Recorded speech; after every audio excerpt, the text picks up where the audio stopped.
Okay, so welcome back, Marisa Angela, to Raw and Cooked Vegan. Hello. Nice to see you again. I'm glad to be back. Yeah, this should be interesting, and totally throw in anything you want along the way.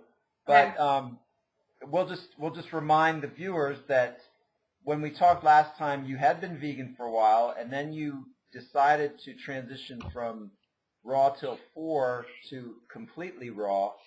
So let's talk a little bit first about raw till 4 and just the benefits you saw while you did that and how long you did that. Okay.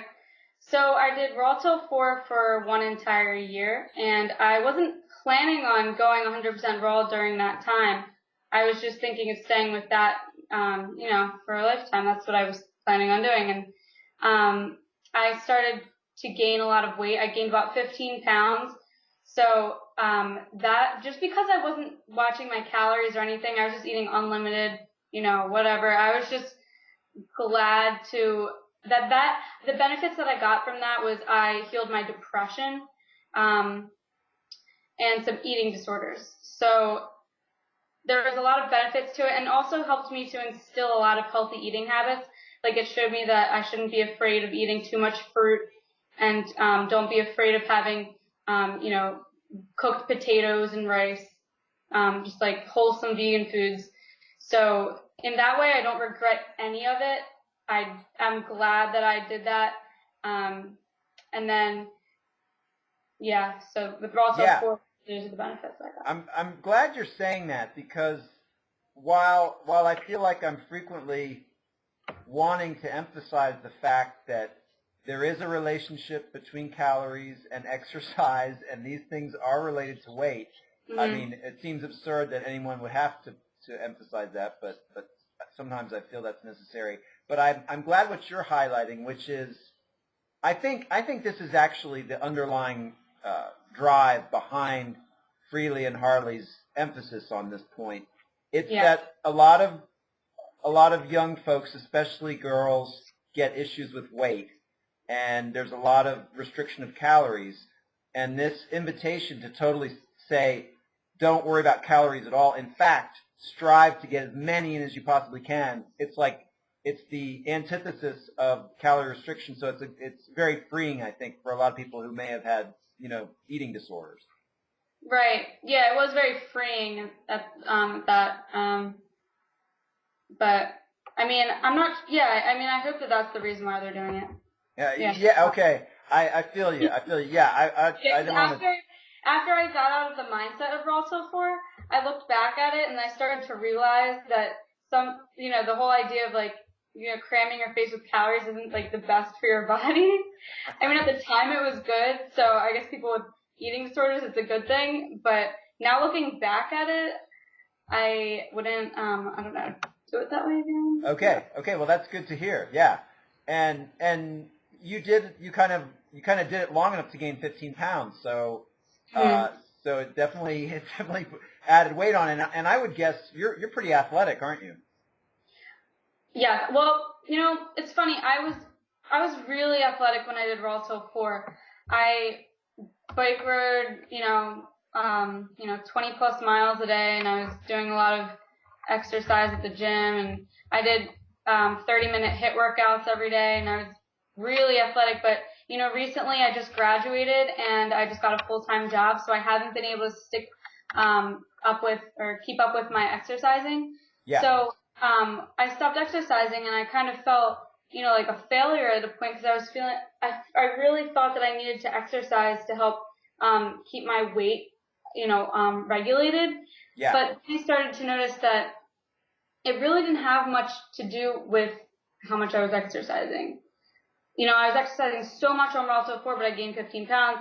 Now I'm, 100% raw. I'm not exercising at all, and I actually lost weight. So I really do believe, I mean, if you want to, eat a lot and not exercise as much, that's where 100% raw comes really handy. Well, I love that you're saying that, and maybe one variable in this is that muscle does way more than say fat, Okay. So if you're exercising heavily and you have a lot of muscle, that may somewhat affect weight.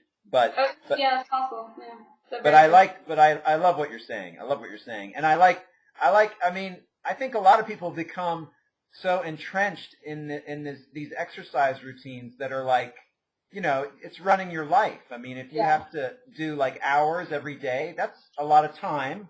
Yeah. And not everybody wants to do that. You know? I know. That's what I felt like for a while. Like I was really into that mindset. I was doing a lot of exercising. And then when I stopped doing it, you know, I felt terrible. I felt really guilty. And then, you know, I started doing 100% raw. I haven't been doing too much exercise, and I posted some results that I got online, and I was getting a lot of good feedback from girls, you know, them hearing me that, you know, I wasn't exercising as much as they thought that I would to get a body that I have, which, you know, I don't know. That's you'll take that. Yeah, that's cool. That's cool.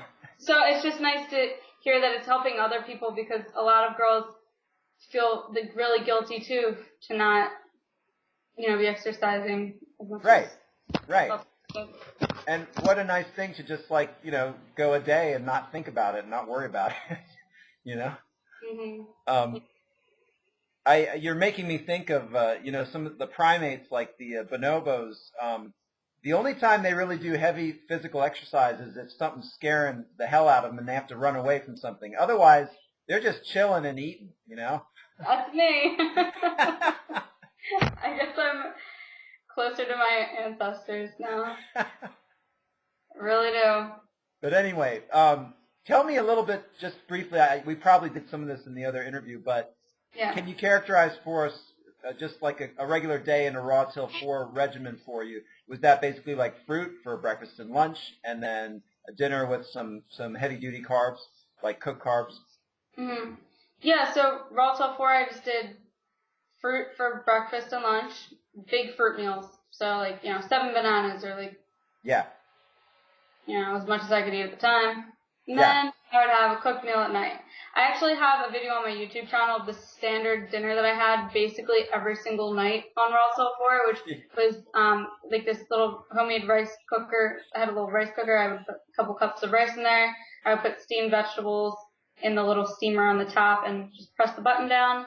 It, you know, shut itself off when it was done. So simple, you know. Cool. In under 10 minutes, you have a nice homemade hot meal. That's good. Yeah. Yeah. I kind of like the simplicity of having, you know, just a few recipes that you can rely on and, you know, not have to overthink it. And Mm-hmm. All right. So you did that for a year, and then was it essentially this gaining 15 pounds, and what were the primary reasons that made you consider going completely raw?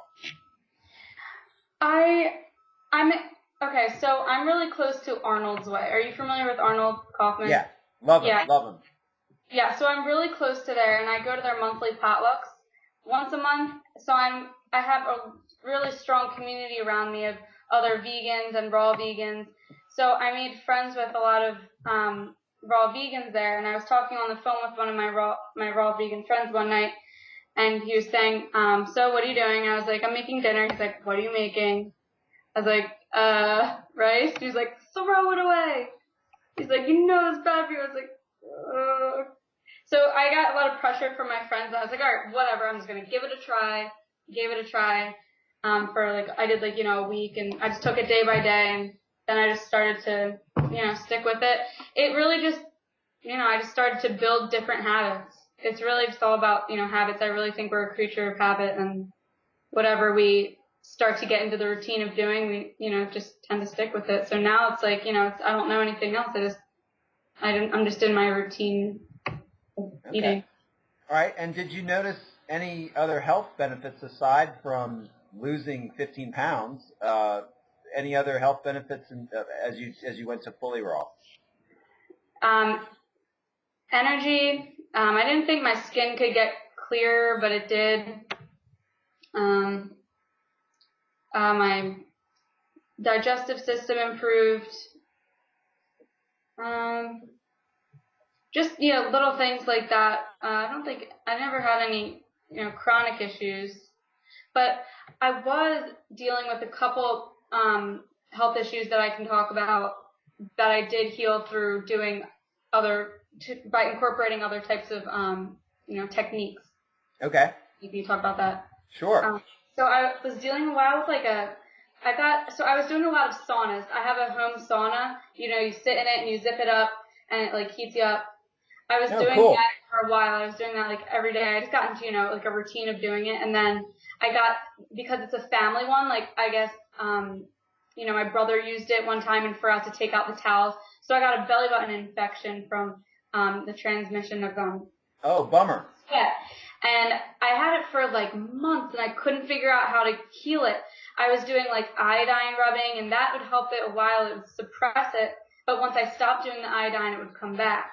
So I wasn't sure about how to make it go away completely.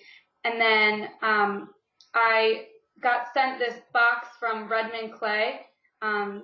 They sent me like this gift package box from, I guess promoting them on my Instagram.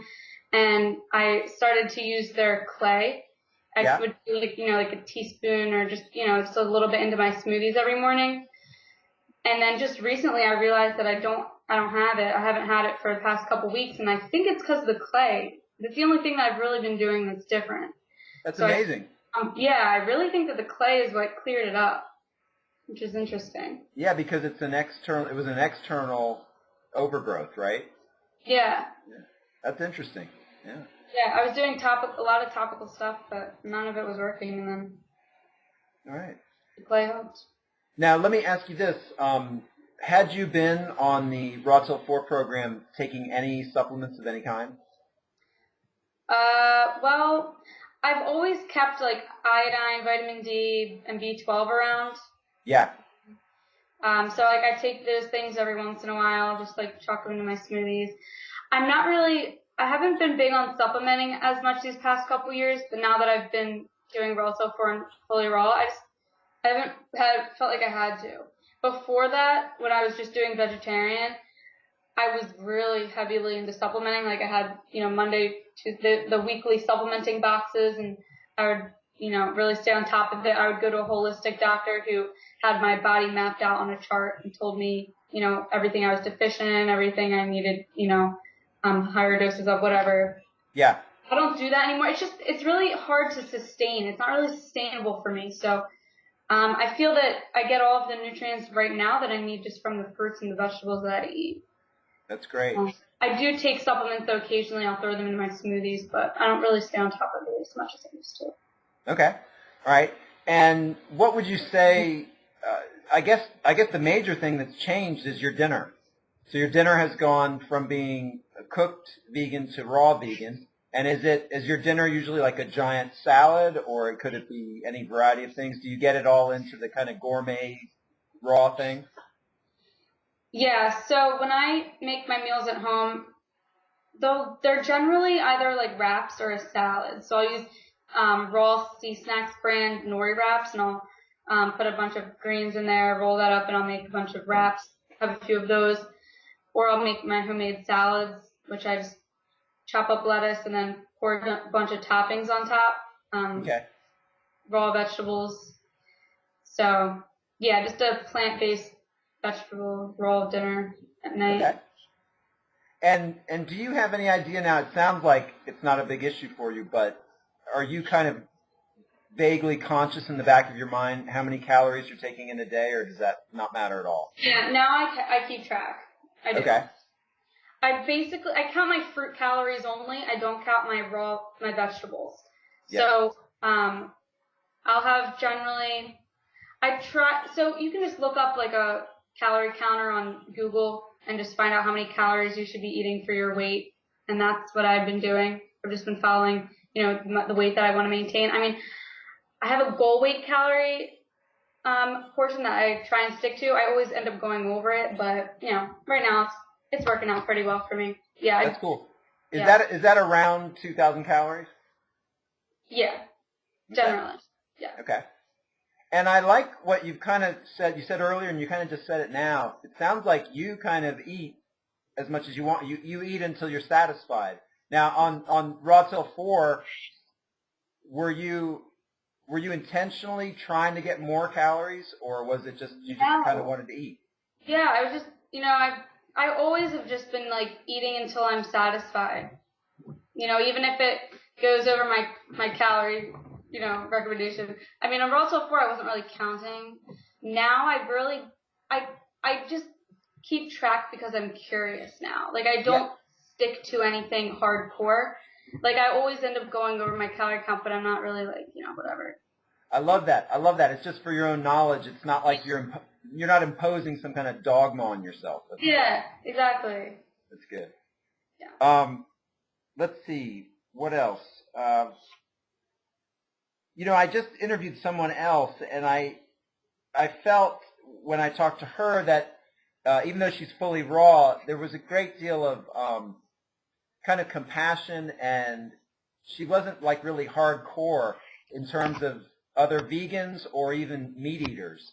And I feel like for you, you've got these intense raw vegans who are like, encouraging you in a particular direction. So what's your take on this? I mean, is it important to you to kind of, get people to face this kind of stuff and move in this direction, or how do you do this? In an ethical way?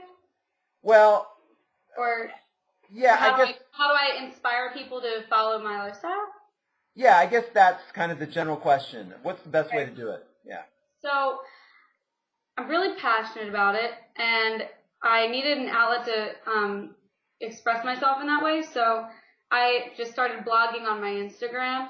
So now I just post daily, Monday through Friday, about something that inspires me to stay raw. And I've gained a lot of followers from it. It's apparently helping some other people. I'll post, reasons why you should stay raw, like the benefits and all of that, things that I'm doing. And so it helps people in that way. So I don't go to places where I know people aren't going to be interested in it, Okay. I have, like, people can come to me. So that's what an Instagram is great for. Also, I just started working with Vitamix as being a Vitamix sales rep. Okay. And one thing that I do with them is, I'm on a microphone in front of a crowd teaching people how to use the machine, but I also incorporate a lot of my nutritional knowledge into that. So that's also another outlet which I can express myself to people about the benefits of the diet. And I do have a lot of people that come up to me and say they've healed things or benefits that they've experienced. So with my work, I started to keep a log of all of these different success stories that I've been seeing through people because a lot of Vitamixers, a lot of them are raw, or they incorporate a lot more raw into their diet, which helps people. Even if you're still a meat eater and you have one smoothie a day, you're going to get a lot of health improvements from that. And I've seen it. I see it at my job every single day. Just a smoothie a day, just one raw meal a day really does change people. That's great. That's one thing that I tell people, I don't ask you to change your lifestyles, just incorporate more raw smoothies. It's so easy in that way. And what a perfect gig for you. So is that the full-time job you're doing for Vitamix? Yes. Awesome. It's a full-time job. I work a week on and a week off though, but because the days that I do work, it's so intensive hours that they do give us a week off. So I do, in my week off, I also work with Awesome Foods, which is a raw food company. I'm not sure if you're familiar with them, but they have raw entrees that they sell in Whole Foods throughout the nation. And they also have snack items too. You can find them in natural food stores and things like that. Cool. So I help them as well. That is really neat. And can you tell me, you said you recently graduated. What was your major? I majored in fine arts and I specialized in painting. So I don't exactly follow that route right now, but I do have a gallery exhibition up at St. Joseph's University in their English department. So I stick up with it a little bit. Like, I try and make sure I always have a gallery up somewhere.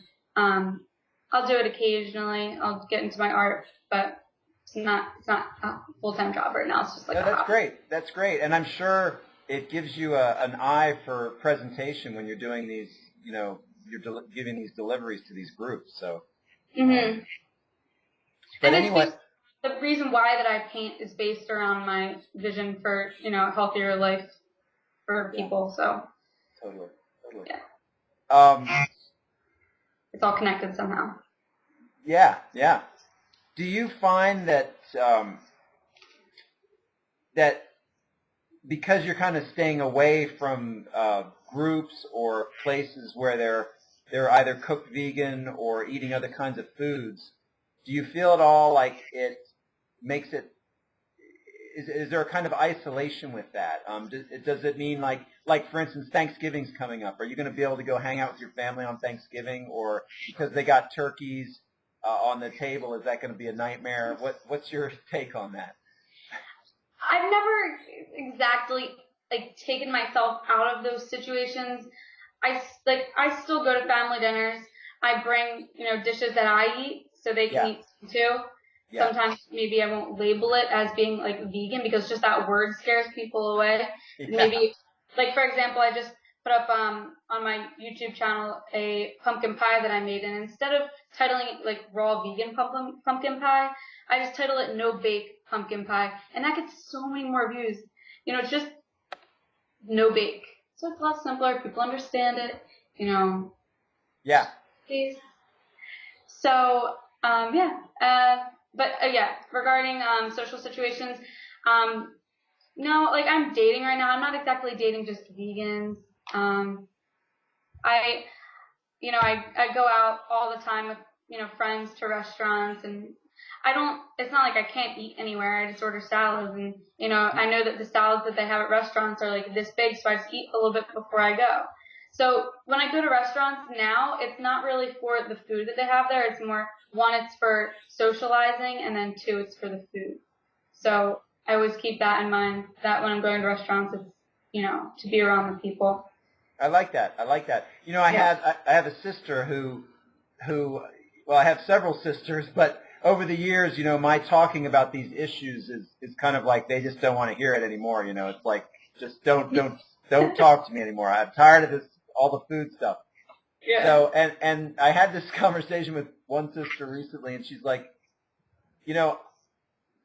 for her, eating food is very much a social thing, and she thinks that if she were to live just vegan, that she's not even talking about raw vegan. I'm a cooked vegan pretty much, and she's like, she thinks that's too extreme, and she feels like if she were to live that way, it would take her out of all these possibilities for interacting with other people. So. Yeah, I mean, at first that's how I felt. I was a little bit scared of that, and at times it would get a little bit depressed, oh wait, I'm not gonna be able to eat anything there. How am I gonna, it's gonna be really upsetting. But now I'm just, I feel like my consciousness shifted, and I'm growing a little bit more compassionately. So yeah. I'm not really into it for that anymore, and I don't really have it's just about habit. I just don't have a desire to eat those things because I'm just in such a deep habit right now. It's just a routine to me that I just don't have a desire to eat those things. And I can still socialize. I still hang out with my friends. I don't know. It's just... Okay. Yeah. It's good. It sounds like you're just solidly into what you're doing. And I'm so into it. And it sounds like there's not really any drama about it. It's just, no. Which is great. Yeah. It's good. This is an area that interests me. I've heard some raw folks having difficulty with their teeth, either with an excess of citrus or perhaps a lot of dates, dried dates, or maybe too many nuts. What's your take on all this, and do you have any special program for teeth? They look good. Look how awesome they look. They do. They look really good. I have perfect results from my dentists with my diet. I recommend using earth paste, toothpaste. It's dirt, it's just clay. I just heard about this today. Yeah. This stuff sounds really cool. It literally sucks and pulls toxins out of your teeth. See, clay absorbs 20 times its weight in toxins out of your body. So that stuff, it's not only improved, my teeth, but they're getting whiter and whiter every single day that I use it. And everybody that I've talked to that I've that I've suggested them use this toothpaste, they see the same exact results.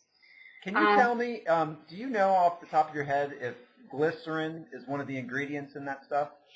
I have it like right over here. Let me see. I don't believe it is.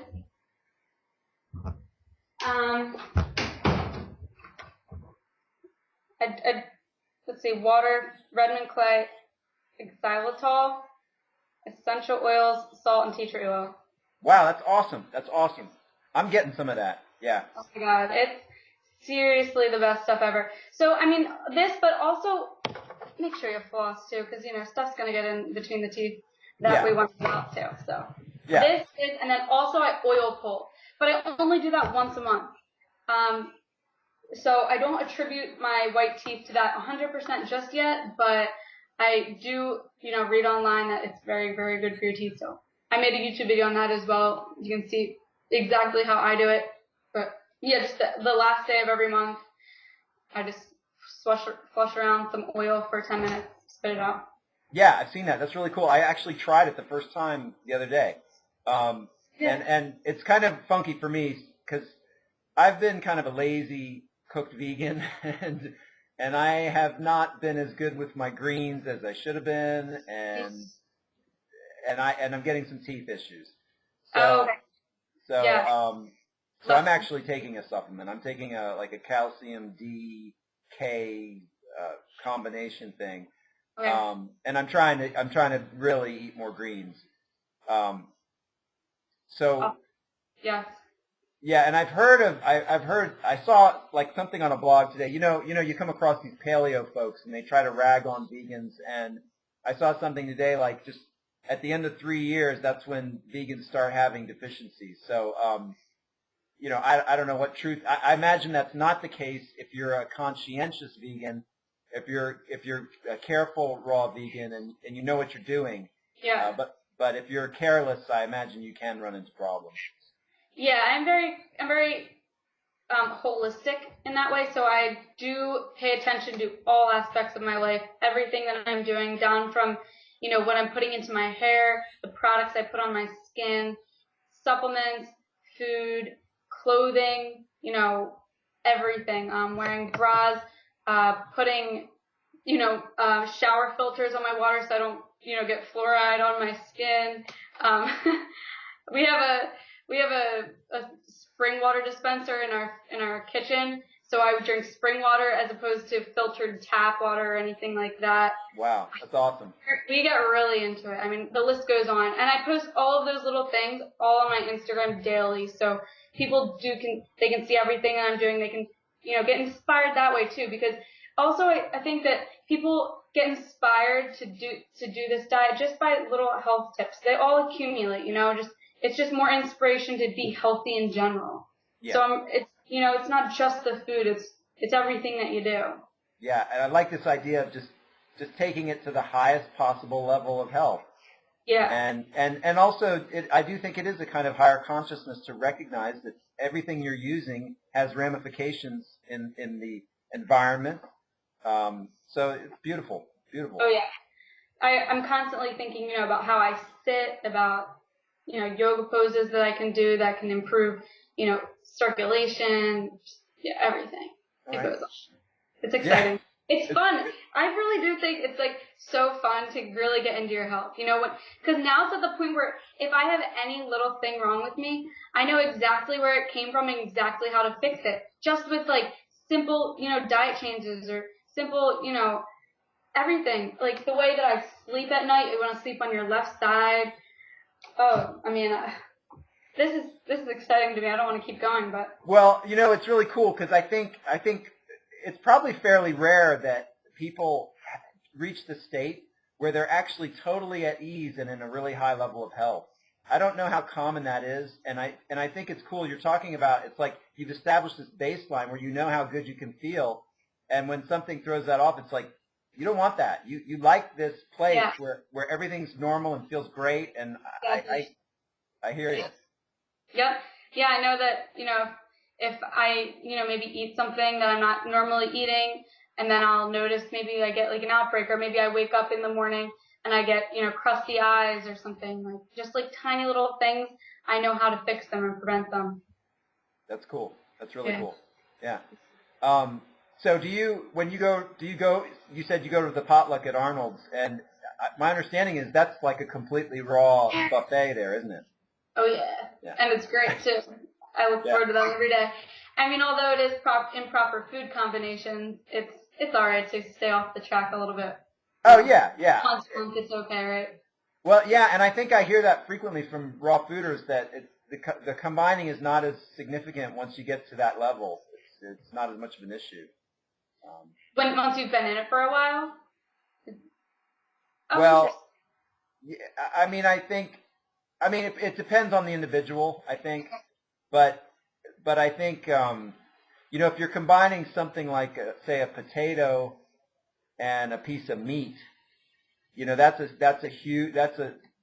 say the digestive work that's going to be necessary to do all that compared to eating nuts and let's say a subacid fruit, which is maybe not the ideal combination, but I mean, come on, it's not, yeah. But on that note, what's your take on nuts, seeds, and that sort of thing, avocados?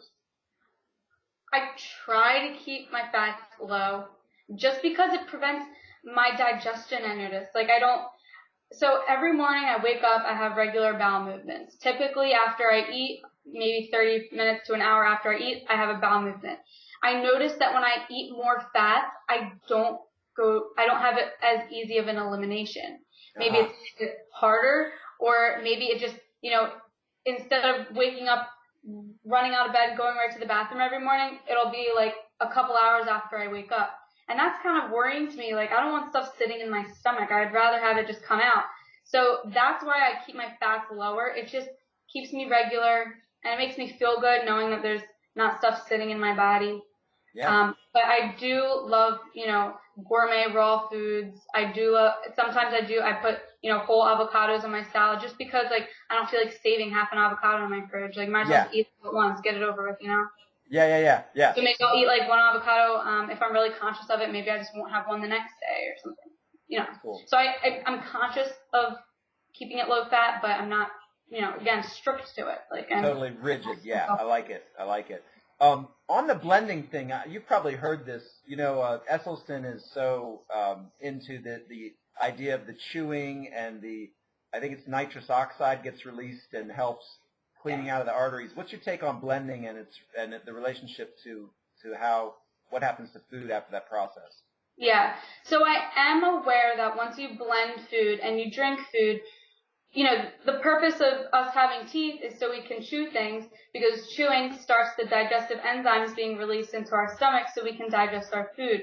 So when you blend things, it is a little bit unnatural in that way. You're not getting those digestive enzymes released. But however, because it already is blended down to the cellular form, it's already in a pre-digested state. So you don't exactly need all of those enzymes to be released to help it to digest. And you absorb it a lot more efficiently too. So I believe that blending is beneficial in that aspect, and also because it really does help with the taste too. So a lot of people that in our society, they're not used to these types of tastes of foods. The texture is a big thing. So by drinking it down, you don't have to worry as much about the textures of foods that might get in the way of you getting your nutrients. So that's why I always recommend people just getting a smoothie instead of their diet. It's very simple. You can just drink it down. I wouldn't really worry that much about it if you're raw. That's when you can start getting into that stuff. But I think if you're still on standard American, or even if you're just on junk food vegan, or just whole foods vegan, I don't think it's something people should worry about. Yeah. But I mean, I wouldn't drink just smoothies for month to month at a time. I would start to incorporate more foods just so I can chew. But yeah, totally. Just because I start to want to chew foods. Yeah, you want to crunch. Yeah. Yeah, just like an instinct. I really want to start chewing something. Even after I do have like a big smoothie for a meal, I'll notice that I want to, have like a banana afterwards, just because I love that like chewing feeling. So. Yeah. Yeah. Totally. And I think too that you're making me think that, a lot of times with a smoothie, it's usually a fruit smoothie. And if you're doing a big fruit smoothie for breakfast, and you're having that big salad for dinner, which is something you're chewing, it's really, perhaps what Esselstyn is talking about is not so much an issue for fruit as it is, say, with like kale or, and I know a lot of people put kale in their smoothies and they have green smoothies, and I'm sure there's a lot of health benefits to that. But if you're having a big salad that you're chewing at night, I'd say you're probably getting all those benefits, you know? Yeah, that makes sense too. Yeah, sometimes my salads, they're so big, I just get tired of chewing after a while. Yeah. Stop.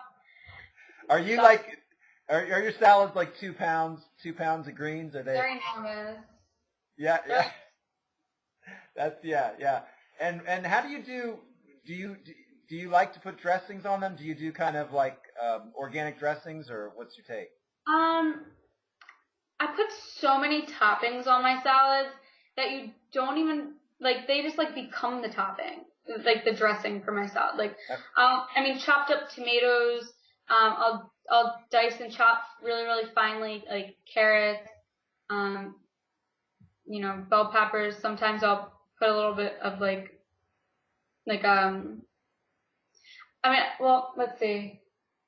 I can't think of everything off the top of my head right now. Sometimes I'll put like trace mineral drops in there, and that's like kind of like a liquid. Do you eat mushrooms at all? Do you put mushrooms in there at all? Occasionally, I'll chop up some mushrooms, but I put at least like 5, 6 toppings, 7 toppings on every one of my salads. So it's like half toppings, half salad. You know, it's more toppings than it is lettuce, and that's very, you know, satisfying that way. It's not, you know, just lettuce. Definitely. Now you're in a place that gets fairly cold in the winter. Did you find, and I guess you went through last winter totally raw. Yeah. So did you find at all that you were sometimes wishing you could have something warm? No. No. I don't know how I could do this diet without the Vitamix, and that's what inspired me to want to work for them in the first place.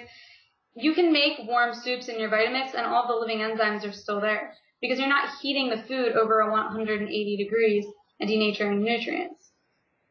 So if I do want something warm, like a warm soup, then I'll make that in my Vitamix, and it's still raw vegan. Okay. How do you do that in the Vitamix? I've heard this. Did you just keep running it until it gets warm? Yeah, you can leave it running on high for up to 7 minutes if you want to. I just do it for a few minutes, and then it comes out nice and warm. It's like a high performance blender, so it does heat things to over boiling temperatures if you leave it on running long enough. Wow. So I only do it a couple minutes. But yeah, you can make steaming hot soup. You can make hot coffee. You can really make anything in the Vitamix if you want to. I recommend it for everybody's kitchen.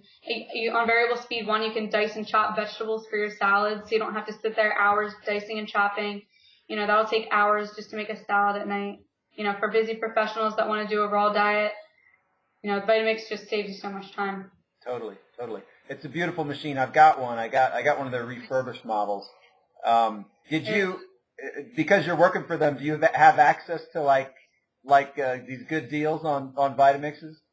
I know days that you can get them for discounted. Like, for example, Black Friday's coming up, and if you have a Costco membership or a Sam's Club membership, you get $50 off. Yeah. In addition to the discounted price that they give you at those stores. So if you do want a discounted price, you can get them at Costco, Sam's Club, or maybe you don't have a membership there and you know someone that does, you can, you know, have them get it for you, and then you give them the money or something like that. But yeah, online, they're one of our newest machines right now. It's $4.99, but in Costco, it's just $3.99. So you have like $100 off the machine. Yeah. Black Friday, you're going to get $50 off of that. So yeah, I have a bunch of different ways in which you can get discounts. You can contact me personally for that. Yeah. I did something kind of dumb, and maybe you can advise folks on this. When I first got mine, I was kind of thinking, hey, this thing's like a jet engine. I can do whatever I want in this thing. And so I stuck a bunch of frozen bananas in there and cranked it up, and I learned that that's really not the best thing to do. So maybe you could. Shut itself off?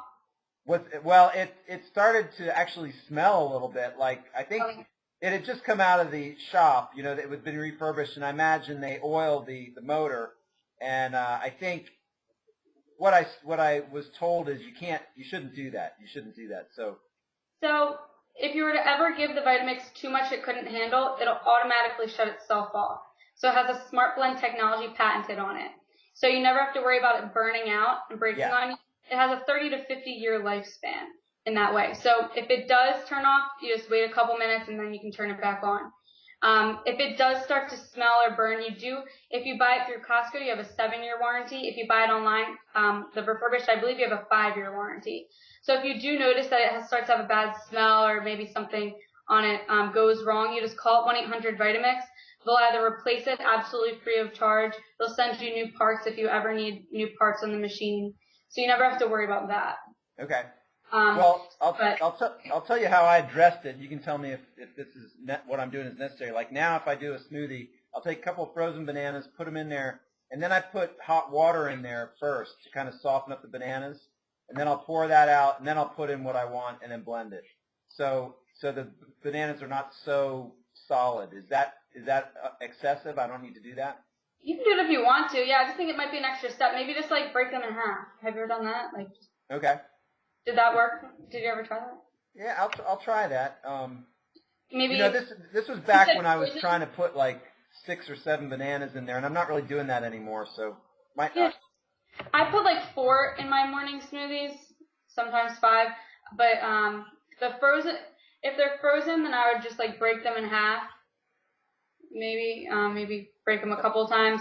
Sometimes that comes out too cold for me, so I'll just put like 1 or 2 frozen, and then I'll do the rest of them warm, like, room temperature bananas. Yeah. Because I don't think they're too cold. Yeah. But that's just me. Yeah, I think that's smart too. And yeah. I think if it's a smoothie, you also don't want things that are too cold if you're, conscious about your health, because the cold foods chill your liver and then it doesn't detox as it should. Yeah, that's a great point. And I've always felt like it must not be, it must complicate digestion if everything's really cold. There was something I was going to ask you. Let's see. Are there any things when you were thinking about doing this interview, anything that you'd like to share with the viewer about experiences you've had since you've been raw? Any aspects of eating raw that you'd like to talk about? Well, I mean, at first it's so intimidating, and I never even planned on going 100% raw. I just noticed that it's just a slow progression. So you really just have to it's years and years and years of healthy eating habits and just changing your lifestyle little by little. I mean, if you are raw, or if you are vegan and you want to look for reasons to go 100% raw, I just noticed that a lot of the magic happens in going 100% raw, like regarding weight. If you want to eat as much as you can, not really like worry about, counting calories or anything like that.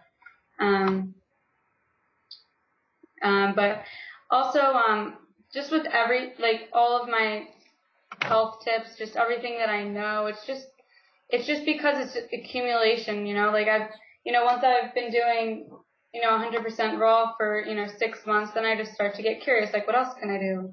And I start, recently I just started sprouting. So, I'm turning into this person I never thought that I would be, years ago. I have like sprouts growing in my kitchen. I'm dehydrating. I just got a dehydrator, making like my own like dehydrated banana chips and potato chips, and I don't know, making all my homemade meals. I think that's a great point. It's like it just happened in increments over time. Yeah, it just happened. I never even thought that it would happen. Yeah. Did you find that eating this way has been any more expensive than the other way?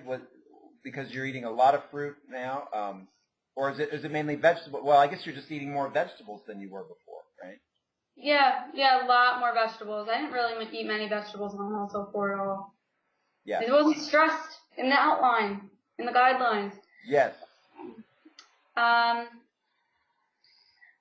don't know. I'm not 100% on my own yet. Like, my parents still kind of buy some of my food. Mm-hmm. And bananas are dirt cheap. Yeah. I get a lot of fresh produce with my job. That's good. I haven't really been paying attention. I mean, sprouting is really cheap too. Yeah. And you get 20 times, what is it? Yeah, I think you get like 20 times more nutrients in the sprouted form of a plant than the mature plant. So if you're looking to save costs on greens in that way, just have like a few sprouts, like 1 ounce of sprouts every other day, and that gives you all the nutrients that you need, and you don't have to worry about, eating huge mounds of salad. One, it's, wasting, there's a lot of time goes into that. Maybe it's a lot of money too, but, Yeah.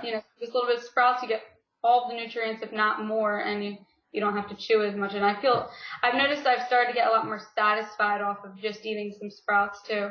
Like, I just started putting sprouts over top of my salads, and I'm like, killed over, I'm so full from that just because the sprouts are in there. That's interesting. Very interesting. Yeah. Do you grow them in mason jars, or do you have a kind of a flat that you grow them on, or?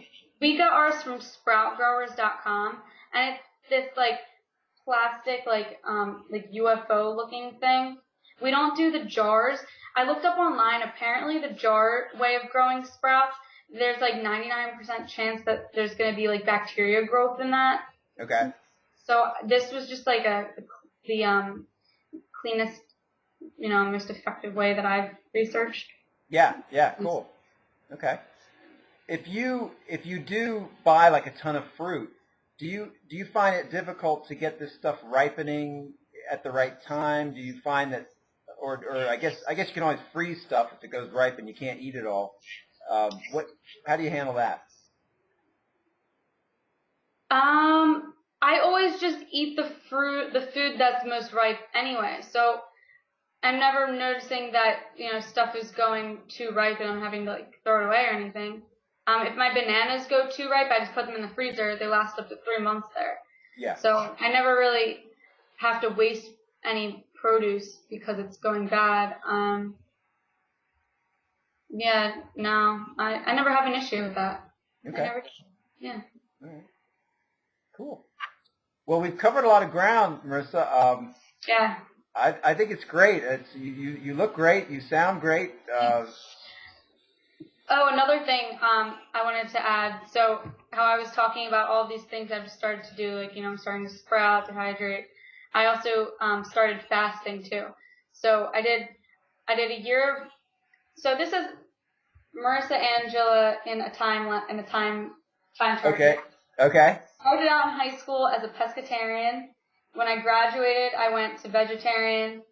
Then I went vegan. Then I did raw till 4. Then I did a year of raw vegan. Well, I guess that would be not. Yeah. So pescatarian, vegetarian, vegan, raw till 4, 100% raw. So that's the past 5 years. And now I'm starting to do once a week fasting. So every Sunday I'll fast, dry fast. So I won't have water. I won't have any food. And I've noticed by doing that, my skin is improving a lot. I didn't even think my skin could improve. I'm just doing these things just because I find it fun and interesting to get myself to like the highest potential of health that I can. I don't have any serious health issues that I'm doing it for. I just find it so interesting and fun. I love it. I love this kind of spirit of exploration, Yeah. And did you find, a lot of Americans have this kind of irrational fear of missing a meal. Did you find that when you did the first day of fasting, were you a little bit like, I'm starving, man, or how did that go? No, like, I noticed sometimes I would have those thoughts of like, and sometimes I still do find myself thinking that way, like, oh, I have to get my lunch in today, like, or yeah, these irrational fears, and they're starting to come to the surface now, so I'm starting to eat more for a conscious need as opposed to these like thoughts of like, oh, I have to because I have, Yeah, yeah. But yeah, I mean, I just do it, and maybe thoughts come up, but no, I mean, I really stick to it, like if I'm setting my mind to it, I'm going to do it. So like, if I'm like, okay, I'm not going to do it tomorrow, I'm not eating. Do you find, Marisa, that, after you've done a day of fasting and you have your first meal, is that a really tasty meal?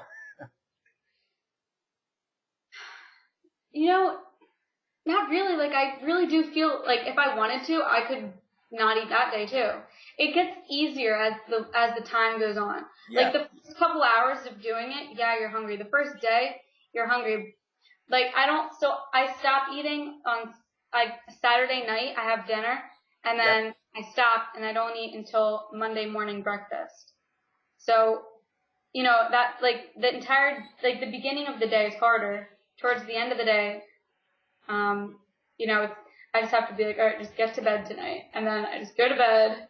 No food, and then in the morning, I wake up. I feel like I could not eat, but I've never done that yet. I know. I've never went 2 days without eating, just one. But who knows? What's the significance of dry fasting compared to fasting with water? So, what's his name? I have this one written down. I know that Arnold does this. He does a lot of dry fasting. Yeah. So, 1 day of dry fasting is equal to 3 days of water fasting. And that was by, let's see, Dr. Robert Lockhart. Okay, Australian guy, yeah. Yeah, in an interview that he did with Arnold, I was researching that one. So that's what he says. He's been raw vegan for the past 25 years, vegan for the past 45 years. So I do look up to him with his advice just because I know he has a lot of good experience with it. Yeah.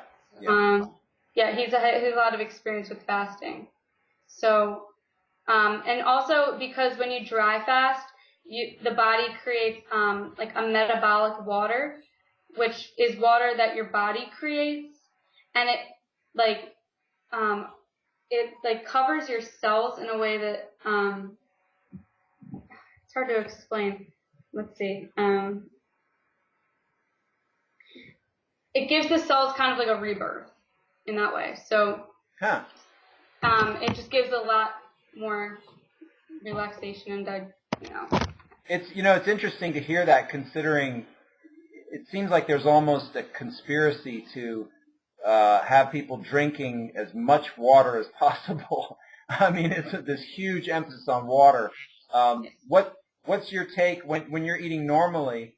Do you drink lots of water? Do you think that's important, or do you since you're eating raw, you're getting a lot of water in your food? So with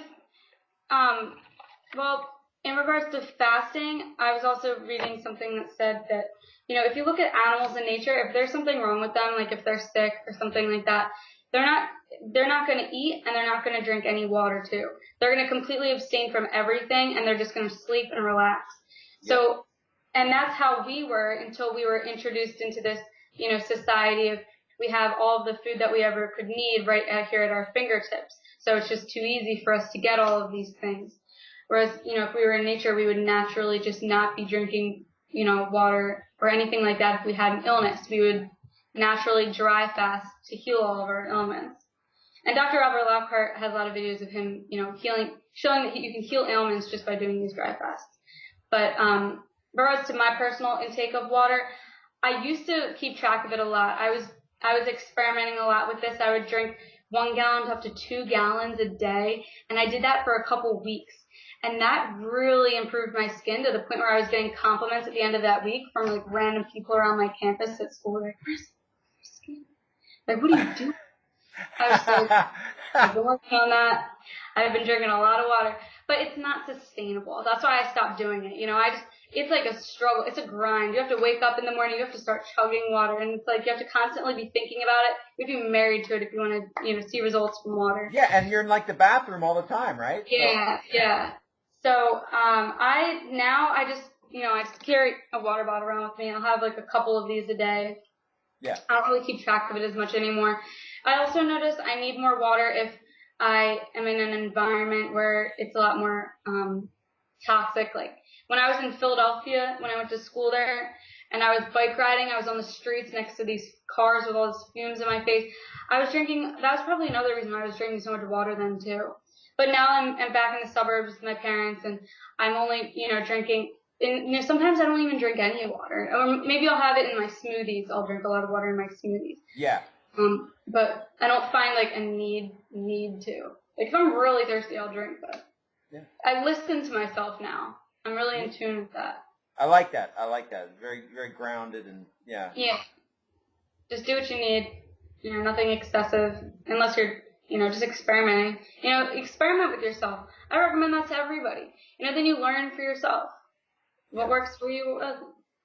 Absolutely. What would you say to somebody who said they tried being vegan, maybe even for several years, and then they ran into health issues, and then they went out and they ate some meat, and they felt great after they ate it, and so they kind of converted back to like a kind of paleo thing? What would be, how would you address that? So when you eat meat, it prevents the detoxification process. So maybe it really just depends on the person. I don't know, if you have deficiencies, like you have to get blood work done to find out what's really wrong. But if you're just going with how your body feels, you could be vegan for a while. You could have, like, I know, for example, watermelon really speeds up the detoxification process in my body. Like, I can't even eat it. And I've been 100% raw for a while. I stay away from watermelon just because it gives me a stomach ache. It's What's like it called? What's it called? watermelon. Oh, watermelon. Okay, yeah. It just gives me a really bad stomach ache. And I think it's because it just disrupts all of the toxins or something. And so I stay away from it. But yeah, just once you've been vegan for a while, your body's releasing a lot of toxins, and if you start to, the longer you stay on it, you're gonna get cleaner and cleaner. So it just depends on what you're eating. It depends on, cooked foods might slow down the detoxification process too. And then when you eat meat, it starts to actually, add in toxins. So Right. That's exactly why you're gonna feel better, because you know what I mean? Like, you're not detoxing. Right. But alcohol is all about detox. So you have to, suck it up and find ways around it, and that's how you actually get over the lump of, health ailments. But all right. Yeah. Well, go ahead. And just like, for example, Arnold from Arnold's Way, he's not 100% raw. He was for a while, but I don't believe he's not anymore. And he also just is afraid of getting too detoxified, that to the point where he can't live in this environment. You know what I mean? Like, where you get very affected by, cars going by you, and, you get really sick from that. And I can relate to that. You know what I mean? Like I don't want to.